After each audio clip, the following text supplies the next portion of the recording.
বাংলাদেশের রাজনৈতিক পট পরিবর্তনের পর থেকেই পাকিস্তানের সঙ্গে সম্পর্কের উন্নয়নের বিষয়টি অনেকটাই দৃশ্যমান। আর এই ব্যাপারে ঢাকা এবং ইসলামাবাদের আগ্রহ স্পষ্ট। তবে ১৯৭১-এর পর এই দেশ দুইটির মাঝে কয়েকটি গুরুত্বপূর্ণ ইস্যু এখনও অমীমাংসিত রয়েছে। তাই প্রশ্ন, এভাবে সম্পর্ক উন্নয়ন কতটুকু সম্ভব? বিস্তারিত ইমতিয়াজ আলমের রিপোর্টে।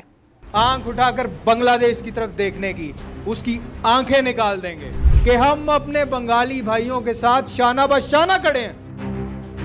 পরিবর্তিত রাজনৈতিক পরিস্থিতিতে বাংলাদেশের কূটনীতিকরা বলছেন, সময় অনুযায়ী পাকিস্তানের সঙ্গে বাংলাদেশের সম্পর্ক উন্নয়ন যেমন গুরুত্বপূর্ণ, একই সঙ্গে পুরনো কিছু গুরুত্বপূর্ণ ইস্যুরও মীমাংসা প্রয়োজন। বিশেষ করে স্বাধীনতার আগে দুই দেশের অর্থনৈতিক দেনা পাওনার হিসাব, ঢাকায় আটকে পড়া পাকিস্তানিদের প্রসঙ্গ এবং সে সময় দেশটির ভূমিকার জন্য ক্ষমা চাওয়ার বিষয়টি সম্পর্কের উন্নয়নের ক্ষেত্রে প্রধান ইস্যু।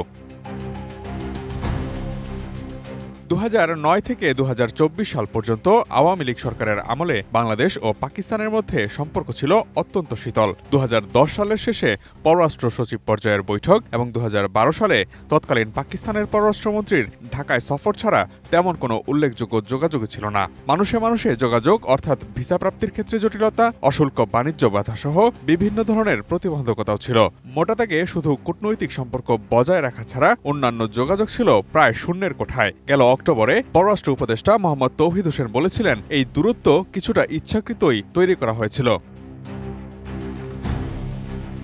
ডিজাইন, এলিগেন্স, বিউটি, সেরা পণ্য সবার জন্য জেভিকো। গত সেপ্টেম্বরে জাতিসংঘ সাধারণ পরিষদ অধিবেশনের সাইডলাইনে প্রধান উপদেষ্টা ড মোহাম্মদ ইউনূসের সঙ্গে পাকিস্তানের প্রধানমন্ত্রী শাহবাজ শরীফের সৌজন্য বৈঠক হয়েছে। সম্প্রতি পাকিস্তানের পক্ষ থেকে তাদের পররাষ্ট্রমন্ত্রীর ঢাকা সফর, পররাষ্ট্র সচিব পর্যায়ের রাজনৈতিক বৈঠক এবং যৌথ অর্থনৈতিক কমিশনের বৈঠক করার জন্যও প্রস্তাব এসেছে।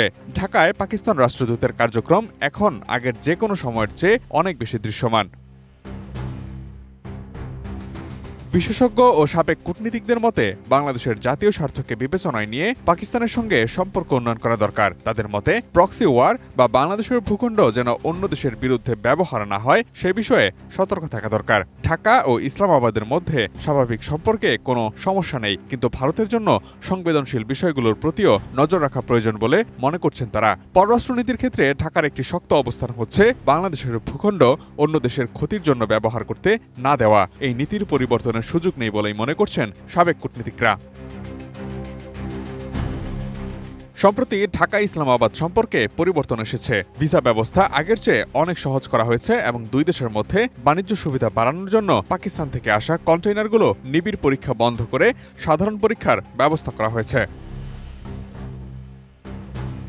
দুই দেশের মধ্যে তবে বেশ কিছু অমীমাংসিত ইস্যু রয়েছে। ১৯৭১ সালে বাংলাদেশের স্বাধীনতা যুদ্ধের সময় পাকিস্তানি হানাদার বাহিনী নিরীহ বাংলাদেশিদের হত্যা ও নির্যাতন করেছিল। একই সঙ্গে দুই দেশের মধ্যে সম্পদ ভাগাভাগির বিষয় ও আটকে পড়া পাকিস্তানিদের ফেরত নেওয়ার বিষয়টি এখনও অমীমাংসিতই রয়ে গেছে।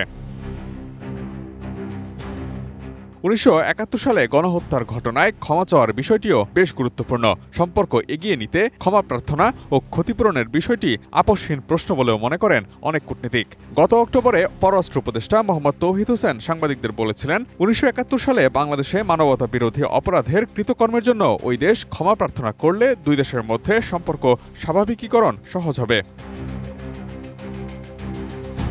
তবে আশার কথা, পাকিস্তানের প্রশাসন ও জনগণের দিক থেকে এ ব্যাপারে সংবেদনশীল আচরণ ও আন্তরিকতা দেখা যাচ্ছে। যদি এই নিয়ে আলোচনা চলমান রাখা যায় তবে প্রত্যাশিত সাড়া পাওয়া যাবে বলেই মনে করছেন বিশেষজ্ঞরা। Imtiaz Alam, desk report, ATN news.